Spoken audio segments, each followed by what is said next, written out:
Shalom. Bapak saudara siap diberkati dengan kebenaran firman Tuhan? Mari buka Alkitab kita yang terambil di dalam 1 Korintus pasal yang ke-9 ayat 24 sampai ayat 27. Karena berapa ayat saja saya akan bacakan buat Bapak Ibu Saudara. 1 Korintus 9 ayat 24 sampai ayat 27. Tidak tahukah kamu bahwa dalam gelanggang pertandingan semua peserta turut berlari? Tetapi bahwa hanya satu orang saja yang mendapatkan hadiah, karena itu larilah begitu rupa sehingga kamu memperolehnya. Tiap-tiap orang yang turut mengambil bagian dalam pertandingan menguasai dirinya dalam segala hal. Mereka berbuat demikian untuk memperoleh suatu mahkota yang fana, tetapi kita untuk memperoleh suatu mahkota yang abadi. Sebab itu aku tidak berlari tanpa tujuan dan aku bukan petinju yang sembarangan saja memukul. Tetapi aku melatih tubuhku dan menguasainya seluruhnya supaya sesudah memberitakan Injil kepada orang lain, jangan aku sendiri ditolak. Yang percaya firman Tuhan katakan amin. Tema yang akan saya sampaikan adalah sang juara. Apa Bapak Ibu? Sang juara. Rasul Paulus menganalogikan kehidupan manusia itu seperti di dalam gelanggang pertandingan.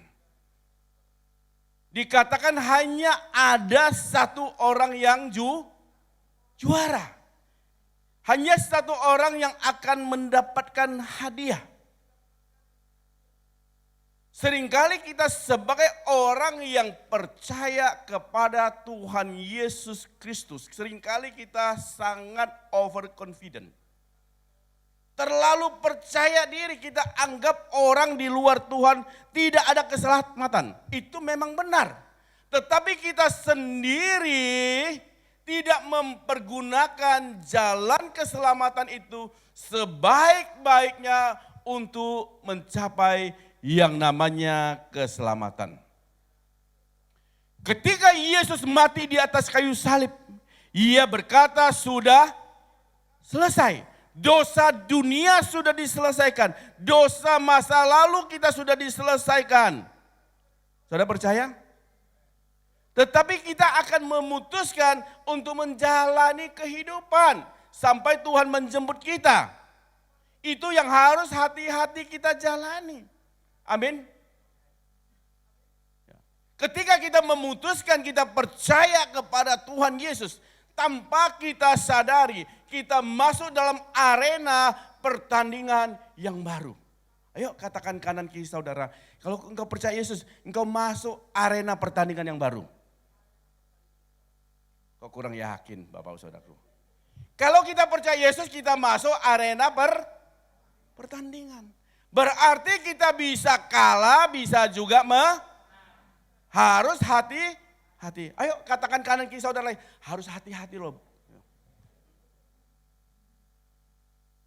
Seharusnya Bapak Saudaraku, kematian Tuhan Yesus itu membawa kita tampil sebagai sang juara. Kita layak menerima mahkota kehidupan. Hari ini kita sama-sama belajar Bapak Saudara, supaya kita bisa menang dan sampai ke tujuan yang Tuhan inginkan. Yang pertama, bagaimana kita bisa berhasil, bisa mencapai tujuan sehingga kita boleh tampil sebagai sang juara. 1 Korintus 9 ayat 24. Saya akan pelan-pelan baca ya Bapak Saudara, simak baik-baik ya. 1 Korintus 9 ayat 24 berkata demikian. Tidak tahukah kamu bahwa dalam gelanggang pertandingan semua peserta turut berlari. Ya. Tetapi bahwa hanya satu orang saja yang mendapat hadiah. Karena itu Bapak Saudara perhatikan, larilah begitu rupa sehingga kamu memperolehnya. Garis bawahi, larilah begitu rupa. Dalam pertandingan bukan hanya yang tercepat saja yang menjadi juara. Makanya dikatakan harus berlari begitu rupa. Ya. Artinya kita harus mengikuti aturan-aturan di dalam pertandingan yang sudah saya katakan amin. Di dalam kehidupan kita sebagai umat manusia. Juga banyak rambu-rambu, banyak peraturan-peraturan. Kalau Bapak Ibu Saudara berlalu lintas Bapak Ibu Saudaraku, tentu banyak rambu-rambu yang harus kita perhatikan. Ada tanda itu strip merah itu apa artinya? Perboden, nggak boleh masuk. Tapi sebagai orang Kristen seringkali kita menerobos masuk. Rambu lalu lintas kita masuk. Dalam kehidupan kita sebagai manusia, sebagai orang percaya, juga banyak rambu-rambu yang Tuhan tentukan, tapi kita terobos saja. Dalam kehidupan manusia juga ada namanya budi pekerti, ada sopan santun, ada dan sebagainya, banyak rambu-rambu dalam kehidupan. Tapi sebagai orang percaya, sebagai anak Tuhan, Tuhan memberikan standar hidup yang jauh-jauh lebih tinggi dari norma-norma kehidupan manusia. Apa itu? Firman Tuhan. Katakan firman Tuhan. Makanya di dalam Mazmur 119 ayat 105 katakan, firman-Mu itu pelita bagi kakiku dan terang bagi jalanku. Artinya firman Tuhan itu selalu menjadi pelita, menjadi penerang bagi setiap langkah hidup kita. Supaya kita tidak tersesat, supaya kita tidak melanggar rambu-rambu, supaya kita mengerti mana yang boleh, mana yang tidak boleh. Tetapi sebagai orang Kristen, sebagai orang percaya, seringkali kita datang ke gereja, seringkali kita beribadah, tetapi masuk di dalam kehidupan nyata, kita melanggar apa yang firman Tuhan katakan dalam hidup kita. Hari ini kita belajar. Kita dimasuk di dalam gelanggang pertandingan. Ketika kita melewati hari, kita periksa hidup kita. Hari ini kita banyak menangnya atau banyak kalahnya. Mulut kita lebih banyak bohongnya atau berkata benar. Firman Tuhan katakan iya, tidak, katakan tidak. Di dalam keluarga suami istri harus saling mengingatkan suami, harus saling mengingatkan istri, harus saling mengingatkan anak-anak, harus saling mengingatkan anggota keluarga supaya apa yang keluar dari mulut kita adalah kebenaran. Itulah rambu-rambu yang Tuhan berikan dalam hidup kita. Kita hidup di gelanggang pertandingan. Kita masuk dalam satu babak baru, masuk dalam gelanggang pertandingan. Kalau dalam pertandingan kita bisa menang, kita bisa kalah. Kita harus punya satu landasan yang kuat supaya ketika kita masuk dalam pertandingan, kita bukan menjadi pecundang, kita bukan menjadi orang yang kalah, tetapi kita menjadi orang yang pemenang, orang yang lebih daripada pemenang. Amin. Gak percaya Bapak Saudaraku? Percaya Bapak Saudaraku? Kapan itu bisa terjadi? Ketika kita ada firman Tuhan dalam kehidupan kita. Itu yang pertama. Bagaimana kita bisa tampil sebagai sang juara. Yang kedua, kita kembali ke 1 Korintus 9 ayat yang ke-25. Saya ingin kita semua baca ya. 1, 2, 3. Tiap-tiap orang yang turut mengambil bagian dalam pertandingan, menguasai dirinya dalam segala hal. Mereka berbuat demikian untuk memperoleh suatu mahkota yang fana, tetapi kita untuk memperoleh suatu mahkota yang abadi. Yang percaya firman Tuhan katakan amin. Dikatakan mereka berbuat demikian. Mereka itu siapa? Halo? Mereka itu siapa? Itu berbicara orang-orang manusia pada umumnya. Bisa dia orang di dalam Tuhan atau orang di luar Tuhan. Itu berbicara tentang orang yang masuk dalam pertandingan olahraga. Ya. Mereka mengejar apa? Mahkota yang fana. Betul? Tetapi kita untuk memperoleh mahkota yang bagaimana? Loh, baru baca kita. Mahkota yang abadi. Seringkali Bapak Ibu Saudara, fokus kita ini salah Bapak Saudaraku. Fokus kita itu mencari yang fana. Ya. Harus anak-anak Tuhan fokusnya itu mencari sesuatu yang bernilai kekal. Ini yang seringkali gereja Tuhan meracuni jemaat. Maaf saya pakai istilah yang agak keras. Ya. Seringkali gereja Tuhan itu meracuni jemaat dengan nilai-nilai yang tidak kekal. Oh ikut Tuhan itu pasti diberkati. Gak usah khawatir. Ikut Tuhan tuh gak ada sakit penyakit, sehat terus. Yang dikejar ada sesuatu yang nilainya sementara. Padahal yang paling penting kita ikut Tuhan bukan masalah sehat atau sakit. Bukan masalah banyak materi atau tidak. Kita ikut Tuhan yang paling penting. Apakah kita ada tetap di tracknya Tuhan. Amin. Oh kayaknya kurang sepakat ini. Amin Bapak Ibu. Gereja Tuhan tidak boleh meracuni jemaat dengan hal-hal yang tidak menilai kekal. Kalau Bapak Ibu saudara cari sesuatu yang kekal, berkat itu otomatis turun atas hidup saudara. Kesehatan itu otomatis turun atas hidup saudara. Damai sejahtera itu pasti turun atas hidup saudara. Karena firman Tuhan berkata, carilah dahulu kerajaan Allah dan kebenarannya. Semua itu pasti ditambahkan dalam kehidupan kita. Tapi jangan gereja Tuhan selalu berbicara berkat, kesehatan jasmani dan sebagainya. Semua itu akan sirna. Amin. Gereja Tuhan harus mengarahkan jemaat, memikirkan sesuatu yang bernilai kekal. Amin. Amin. Bukan hanya jemaat saja, hamba-hamba Tuhan juga jangan pelayan tertuju kepada hal-hal yang fana. Saya ingatkan jangan kita meleset dari apa yang Tuhan mau. Kita bisa kena diskualifikasi. Di dalam pertandingan olahraga Bapak Saudaraku. Juga kita nggak boleh sembarangan Bapak Saudaraku. Kalau kita main tinju Bapak Saudaraku, memang kita mesti KO-kan lawan kalau bisa, betul tidak? Tapi kita nggak bisa sembarangan mukul. Ya. Ada aturan-aturan Bapak Saudaraku di dalam gelanggang pertandingan.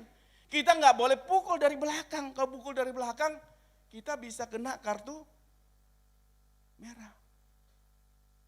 Bisa kena hukuman, nilainya bisa dikurangin.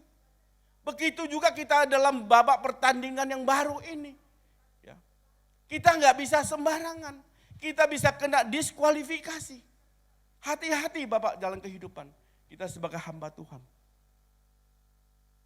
Coba kita lihat satu ayat referensi, 1 Korintus 9 ayat 17 dan 18.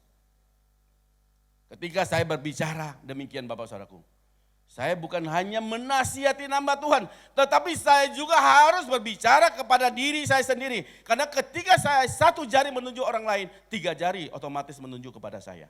Amin. 1 Korintus 9 ayat 17 dan 18. Kalau andai kata aku melakukannya menurut kehendakku sendiri. Ini Rasul Paulus berkata, kalau aku lakukan hanya untuk kehendakku. Memang aku berhak menerima apa? Upah. Tetapi karena aku melakukannya bukan menurut kehendakku sendiri. Pemberitaan ini ada tugas penyelenggaraan yang ditanggungkan kepadaku.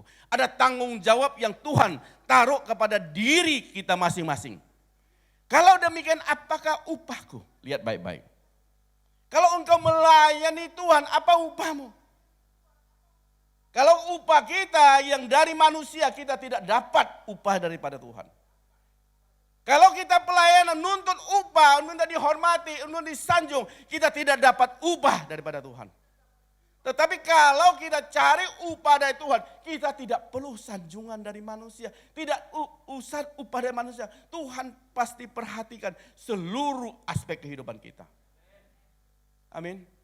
Kalau demikian apakah upahku? Upahku ialah ini, bahwa aku boleh memberitakan Injil tanpa, kok kayak kurang berani sebut ya. Yuk sama-sama. Mulai dari upah. Upahku ialah ini, bahwa aku boleh memberitakan Injil tanpa upah, dan bahwa aku tidak mempergunakan hakku sebagai pemberita Injil. Bapak Saudara, kalau Bapak Ibu Saudara mengerti makna daripada firman Tuhan ini di dalam hidup Bapak Ibu Saudara, itu sangat dahsyat. Saya yakin Bapak Saudaraku. Yakin? Kenapa? Karena kita tidak punya motivasi apa-apa. Sering hanya kita punya keinginan bahwa nama Tuhan saja diberitakan dalam kehidupan kita. Kita tidak mencari keuntungan diri sendiri. Tapi ketika kita memberitakan Injil, betul-betul murni, pure, kita ingin memberitakan Injil. Amin Bapak Saudaraku. Supaya hidup orang lain diberkati. Supaya orang boleh mendengar Injil keselamatan. Amin Bapak Saudaraku. Pelayanan kita ini bukan mencari kehendak kita. Tapi mencari kehendak. Ya. Pelayanan kalau memikirkan untuk mencari kehendak kita. Saya katakan bukan menjadi hamba Tuhan. Tapi bisa menjadi hamba mamon. Bisa menjadi hamba-hamba yang lain. Tapi dia bukan hamba Tuhan.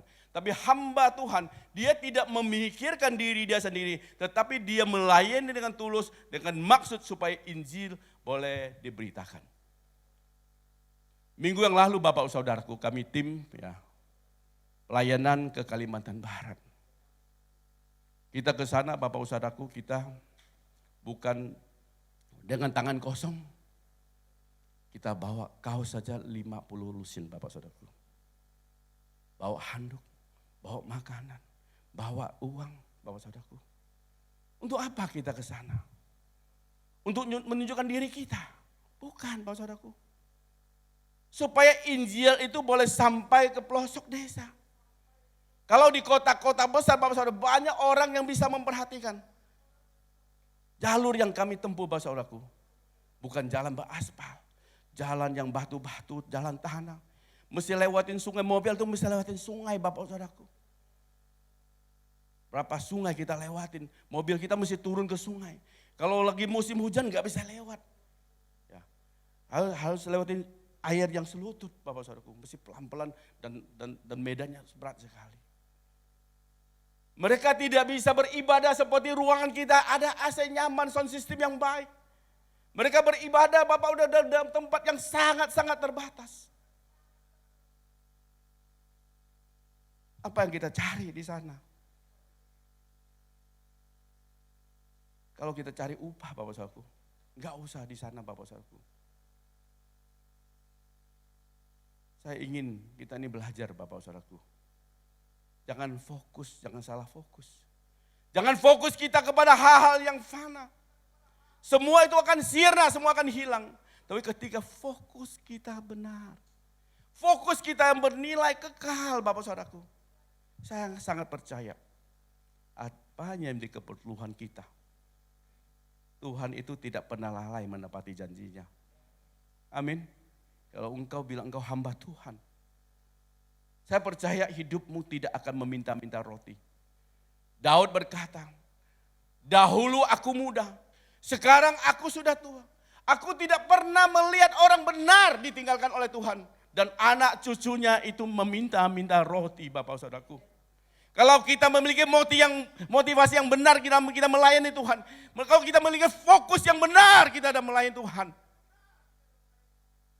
Gak usah khawatir Bapak Saudaraku. Tuhan pelihara hidup kita. Jemaat Tuhan dengar baik-baik. Engkau beribadah jangan mencari berkat. Memang gereja Tuhan wajib menyediakan berkat. Tapi kalau engkau datang ke gereja Bapak Saudaraku. Engkau fokus mencari Tuhan. Cari sesuatu yang bernilai kekal. Engkau tidak akan ditinggalkan Tuhan. Anak-anakmu akan perkasa di bumi. Hidupmu akan diberkati Tuhan. Engkau hanya perlu fokus yang benar. fokus, tertuju kepada yang sesuatu nilai kekal. Amin Bapak Ibu. Amin. Yang terakhir, bagaimana kita bisa menjadi sang juara? Bagaimana kita bisa berhasil mencapai tujuan? Kita kembali di 1 Korintus 9 ayat yang ke-27. 1 Korintus 9 ayat 27. Yuk kita sama-sama baca ya. 1, 2, 3. Tetapi aku melatih tubuhku dan menguasainya seluruhnya, supaya sesudah memberitakan Injil kepada orang lain, jangan aku sendiri ditolak. Kita lihat sendiri, Rasul Paulus itu kurang apa? Rasul Paulus masih perlu dia berjaga-jaga. Dia berkata, jangan sampai aku memberitakan Injil, jangan-jangan aku sendiri ini ditolak. Ya. Mungkin Rasul Paulus itu ingat firman Tuhan yang dikatakan oleh Tuhan sendiri di dalam Matius pasal yang ke-7 ayat 21 sampai ayat 23. Bukan orang yang berseru sebagai Tuhan yang masuk dalam kerajaan surga, melainkan yang melakukan kehendak Bapakku di surga. Bukan orang yang bernubuat, orang menyembuhkan sakit, yang puluhan karunia. Itu yang masuk dalam kerajaan surga. Tetapi orang yang melakukan firman Tuhan. Amin Bapak Saudaraku. Jangan kita seperti jual obat di pinggir jalan Bapak Saudaraku. Ayo minum obat ini pasti sembuh. Atau orang yang jual obat kurus, ya, slim. Ya. Ayo minum obat ini pasti slim. Di tubuh saya ini agak gendut Bapak Saudara. Jas saya udah agak muat Bapak Saudaraku. Makan terus. Jangan kita seperti penjual obat. Kita jual, wah dia bisa. Tapi sendiri gak kurus-kurus Bapak Saudaraku. Gendut. Kalau Pak Jajang jual obat kurus ya gak cocok Pak. Ya gak cocok Pak. Gak laku pasti, gak payu. Jangan kita memberitakan firman Tuhan, oh yo ikut Tuhan ada keselamatan. Tapi kita gak tahu kita selamat atau tidak. Jangan-jangan kita sendiri tolak. Hati-hati loh Bapak Saudaraku. Firman Tuhan itu seperti pedang bermata dua. Satu sisi dia menghantam orang lain, tapi satu sisi menusuk kepada diri kita sendiri. Firman Tuhan itu bukan untuk orang lain, terutama untuk diri kita sendiri. Apa yang harus kita perhatikan? Rasul Paulus berkata, aku melatih tubuhku. Amin. Kata kanan kiri saudara, ayo melatih tubuhmu. Supaya bisa menguasai semuanya. Jangan samakan firman Tuhan hebat tapi di luar bertengkar. Jangan menyamakan firman Tuhan hebat di jalan dia. Ini acung-acungkan itu pistol kepada orang lain, acungan pedang kepada orang lain. Jangan samakan firman Tuhan hebat, oh rajin ke gereja dan sebagainya. Tetapi di rumah tiap hari bertengkar terus. Itu enggak latih tubuhmu dan menguasai seluruhnya. Kita sebagai anak Tuhan wajib memiliki yang namanya karakter Kristus. Amin. Amin Bapak Ibu. Roma 12 ayat pertama katakan.